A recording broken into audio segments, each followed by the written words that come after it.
Então fala galera, beleza? Vamos aqui para mais um vídeo, mais um corte aí com a vitória do Flamengo. O Flamengo venceu o Bahia por 1-0, volta novamente ao G4, pelo menos por hora.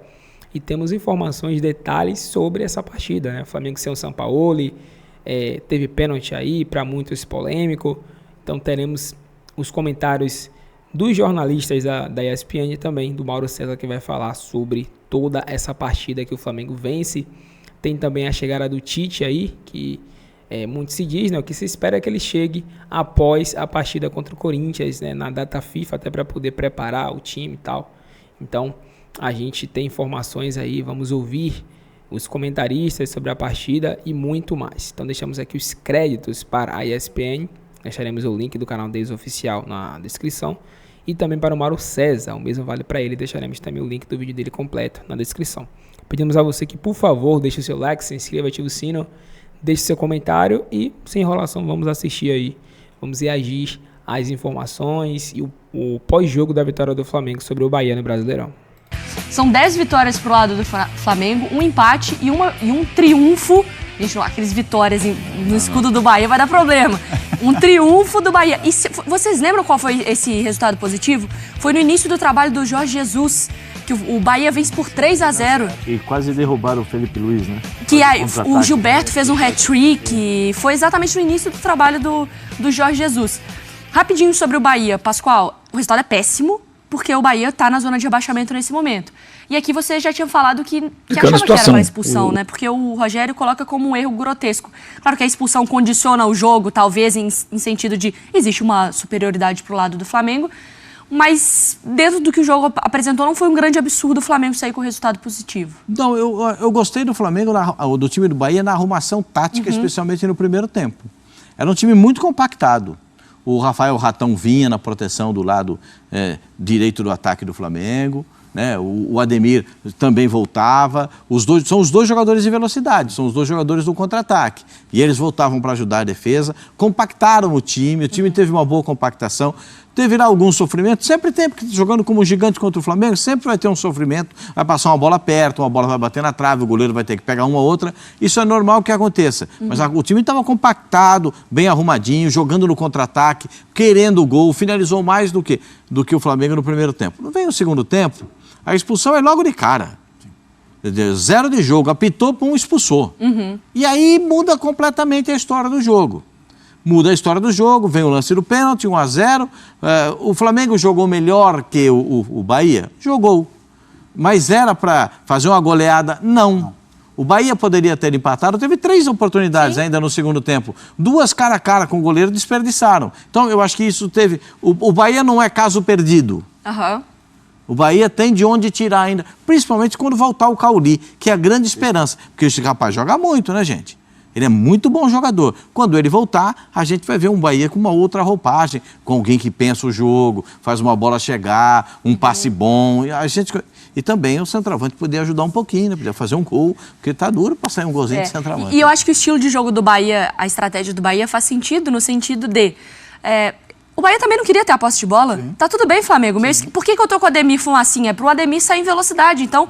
Também não ter a bola é um interesse pro lado do... do outro lado também é para correr. É para correr, é para isso. Agora, quando esta mulher aparece aqui, neste estúdio, é porque vem bronca. Renata Ruel abriu hoje a ESPN, tava tudo tranquilo, na hora que você chegou aqui, 5h30 da manhã.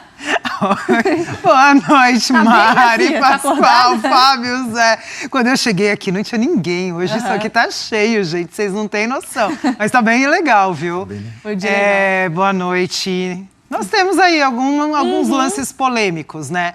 Mas eu acho interessante a gente falar dos 2 lances capitais, que era agora o que vocês estavam falando, que é o Dogs, ali, a oportunidade clara de gol, a expulsão. E a gente percebe aí o que é interessante a gente falar, o que é importante a gente falar. O Rogério até fala que ele dá um tapa pro lado. Só que, quando a gente fala desse tapa pro lado, a gente tem que analisar em qual parte da área ou do campo ele tá. Ele tá lá atrás ou ele tá mais próximo da área? Ele tá muito na lateral ou ele tá entrando na área? Ele tá entrando na área e ele tá entrando numa área muito próximo à direção da meta. Esse tapa para o lado não muda muito essa questão de ele deu o tapa para o lado para tirar o zagueiro a rota e ele consegue exatamente consertar essa rota e ficar 1 contra 1 com o goleiro. Então, é uma falta de impedir para mim uma oportunidade clara de gol, por segurar e fora da área. Isso, na regra, a gente deixa claro que é cartão vermelho. Eu não vejo, assim, essa questão de, ele tirou para o lado. Não é só essa análise que você faz. Você vê a direção do gol que tinha, você tinha a distância da meta que era curta, você tinha o número de defensores que ia ficar 1 contra 1 com o goleiro, provavelmente, e tinha o domínio da bola. Para mim, se encaixa nos 4 elementos a serem analisados. Certo. Dentro disso, para mim, a expulsão foi correta. Para vocês, algum questionamento sobre a expulsão ou vocês estão... Pergunta pro zagueiro, né? Porque o zagueiro Zagueiro e volante. Lugar de fala, zagueiro e volante reclamam disso. Eu concordo com a Rê, assim, mas eu não acho. Eu acho o grotesca, a declaração do Rogério, essa palavra grotesca, eu acho que é um pouco forte, mas eu acho que ela é passível de dúvida, principalmente para a gente que já viu muitos lances parecidos, né? Que a gente que também jogou, e aí vocês entendem um pouco o movimento do atacante e do zagueiro. Então, assim, eu particularmente acho que o Gerson, ele tá meio que saindo da direção do gol. Eu acho que ele tá. Ele não tá, como o Rogério falou, se fosse um movimento ao contrário, ele vindo da esquerda para dentro, ficaria mais clara essa impressão de chance clara, assim. Mas eu entendo perfeitamente a colocação da Rê, a maneira como os árbitros estão vendo esse lance também. Tem um erro do Vitor Hugo ali, né? E o que eu ia perguntar para a Rê, que é uma dúvida que eu tive na hora do lance, que tem um jogador do Flamengo, o Rê, que tá voltando de impedimento. E parece que o Vitor Hugo, o zagueiro que erra, ele perde um pouco o tempo da bola, assim, ele acaba errando o movimento e aí tem uma disputa que acaba sobrando para o Gerson, assim. Então, assim, eu concordo com a Rê, mas com algumas ressalvas. Você quer saber se isso interfere de alguma maneira? Se interfere na decisão do Vitor Hugo ali. Nesse lance aqui. Sim. Então, outro ponto. O Everton Ribeiro. O Everton, ele passa correndo. É que agora já passa a jogada, já foi.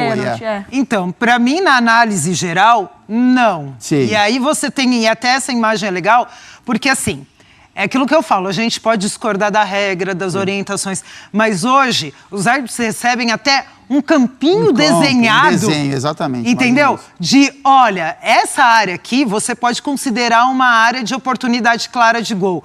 Essa área já mais para fora, mais distante, você já leva em consideração o tapa na bola, as outras questões. Então, quando a gente analisa o lance, aqui, tá vendo, olha lá, tá vendo? O Everton vem, o Vitor Hugo parece que ele dá uma titubeada ali, com a movimentação do Everton. Mas a movimentação dele é justamente de sair da jogada. Isso, exatamente. Eu não quero jogar, eu não quero participar. Exatamente. Então, aí eu falo, é muito mais, você vai analisar uma questão de possível impedimento, não é pela ação do jogador, do defensor em si, entendeu? É a ação do atacante. E a ação do atacante é qual?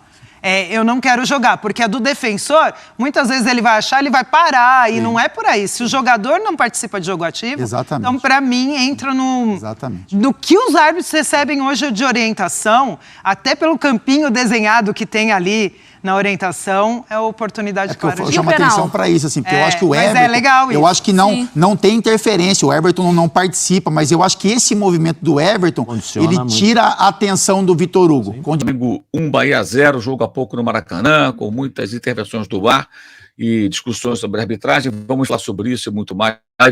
Desde já peço a vocês a desculpa. Evidentemente, alguns biltres, alguns haters vão aparecer, tentando chamar o Flamengo de Varmengo, e quando o VAR ajuda, a gente fala, mas hoje é preciso um olhar um pouco mais atento até para analisar uma arbitragem sempre confusa do Sávio Pereira Sampaio, um árbitro muito, muito confuso, mas que teve aí uma atuação muito boa do VAR. E eu vou mostrar por quê nessa live, que tem um patrocínio do OneFootball. Ele tentou simplificar ao máximo as coisas, fez até um trabalho correto nessa partida, né? O que você pode esperar mais? Né? O time voltando de mais um fiasco, torcida bem incomodada com razão, indefinição com relação ao futuro técnico. Então, naturalmente, ele tentou simplificar e acho que acertou ao dar mais liberdade para o Ayrton Lucas. Acho que esse era um grave erro do São Paulo. Falamos sobre isso algumas vezes aqui. O Vitor Pereira explorava o potencial ofensivo desse jogador e o São Paulo resolveu utilizá-lo muito mais preso. Ele muitas vezes alinhava como um dos 3 últimos homens na saída de bola. Fabrício, Bruno, Léo Pereira e Ayrton Lucas. E do outro lado ele soltava o tempo todo o Wesley. Mas o Bruno Henrique usa o corredor, o Ayrton não tem como subir. Tem como subir, claro que tem como subir. O Bruno Henrique ele não tem a característica do Everton Ribeiro de trabalhar como meia que vem armar por dentro, mas ele é um atacante que não busca só o fundo, ele busca a área. Como foi o gol dele contra o São Paulo no Morumbi há 6 dias? Aparecendo na segunda trave, ele vai para a área, ele cabeceia. Como é que foi o gol dele contra o Olímpia? Gabriel, jogada manjada, conhecida. Então abre o corredor muitas vezes para o Ayrton. Ayrton também tem condições de até entrar na diagonal buscando o meio. O fato é que ele estava ali amarradinho no campo de defesa, onde ele não é brilhante, pelo contrário, cometeu uma tola falta domingo passado no Morumbi. Então, acho que o Mário Jorge acertou nisso, o Everton Ribeiro fez um bom primeiro tempo, o Gerson tem bons momentos, mas é muito desconectado do jogo em certas horas.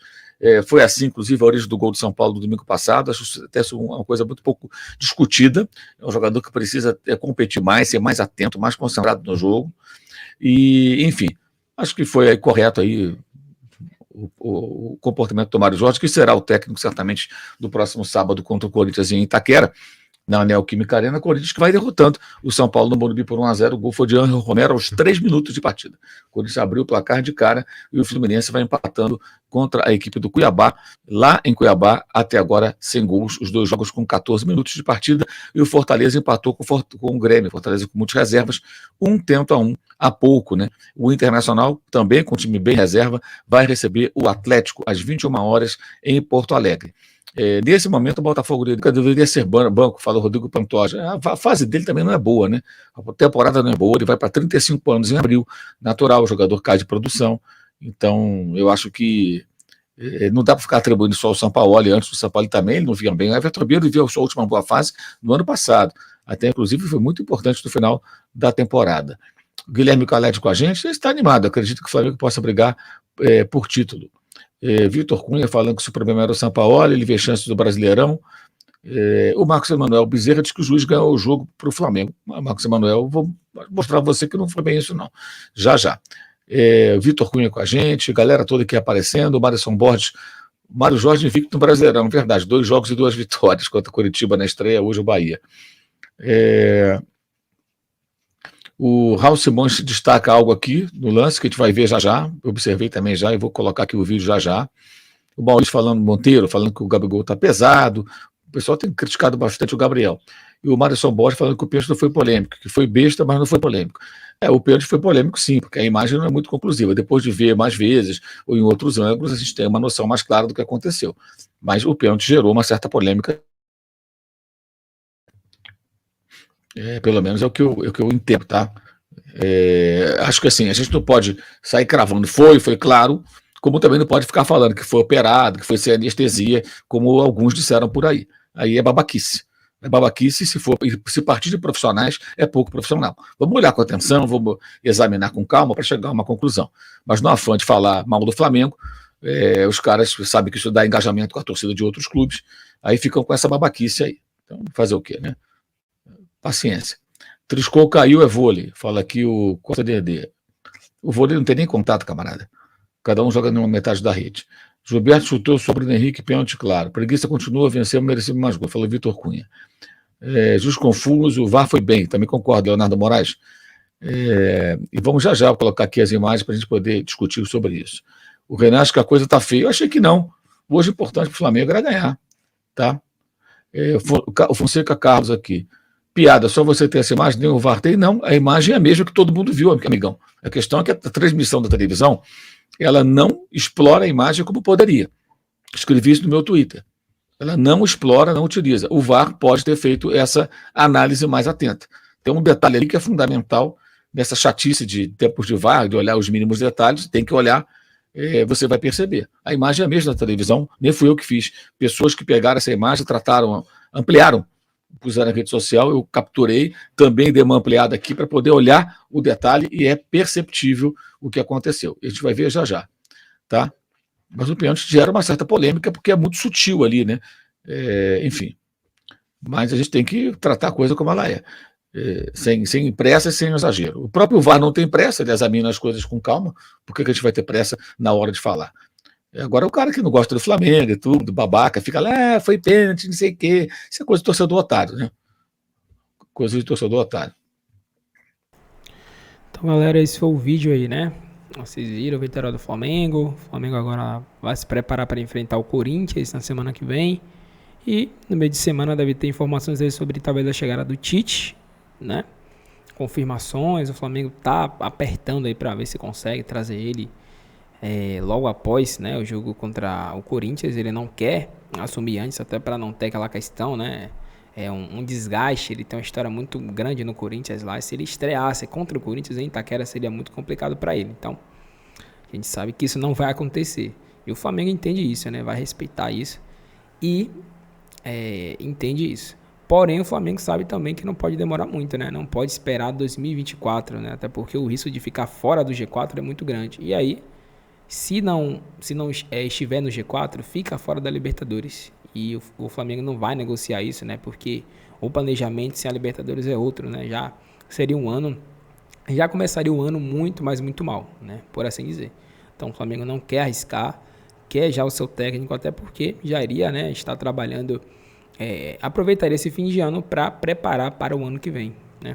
Então se precisa do Tite para já, né? Não para que ele entrasse no ano que vem. Seria muito ruim para o Flamengo sabe disso. E se ele não aceitar, né, vir para o Flamengo ainda este ano, o Flamengo certamente vai atrás de outro treinador.